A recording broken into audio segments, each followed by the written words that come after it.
1914 urteko ekainaren 24an gure hiriko armagintzaren museoa zabaldu zuten Eibarko Armeria Eskolan. Haren bilduma Eibarko Armagintzaren museoaren fondo nagusia da gaur egun. Udaren ondoren bere inaugurazioaren mendeurrenaren ospakizunak hasiko dira.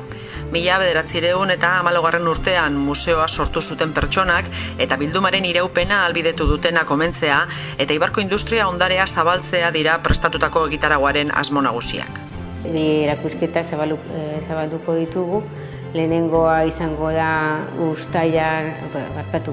urriaren 8an eta izango da Armen Aretoan berriztuko dugu ikusgai dauden armak eta fondo berriak sartuko ditugu bitrinetan. Azaroaren amaieran Eibar Industriala 2014 erakusketa zabalduko dugu.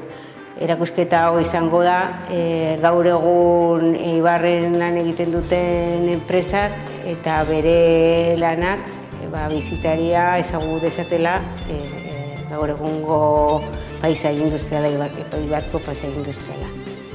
Erakusketekin batera, urrian zehar bi hitzaldi egongo dira. Nerea Lustiza historialariak eskainiko du lehenbizikoa bilduma baten historia lelopean. Eta ondoren, Jesus Gutierrez historialari eibartarrak museo eta erakusketa industrial baten sorrerarako testuinguruari buruz hitz egingo du.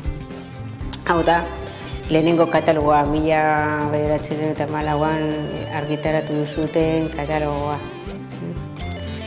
Hemen agertzen dira oso zehaztuta ze armak egon ziren museo hauetan. Garai bateko entziklopedia ilustratuei jarraituz, kuaderno pedagogiko ilustratuak argitaratuko dira armagintza omentzeko eta urteetan zehar erabili diren lan teknika desberdinak erakusteko asmoarekin. Horretaz gain, museoaren mendeurrenaren inguruan logotipo bat diseinatuko da ere. Oroitzepenezko intsigniak, zabalkunde tailerrek edota bisita gidatuek besteak beste osatzen dute prestatutako egitaragua. Portalea kulturetxeko 5. pisuan kokatutako armagintzaren museoa zabalik egongo da abuztuan, 19tik 24 izan ezik, asteartetik ostiralera, goizeko 10 ordu 1 erdira.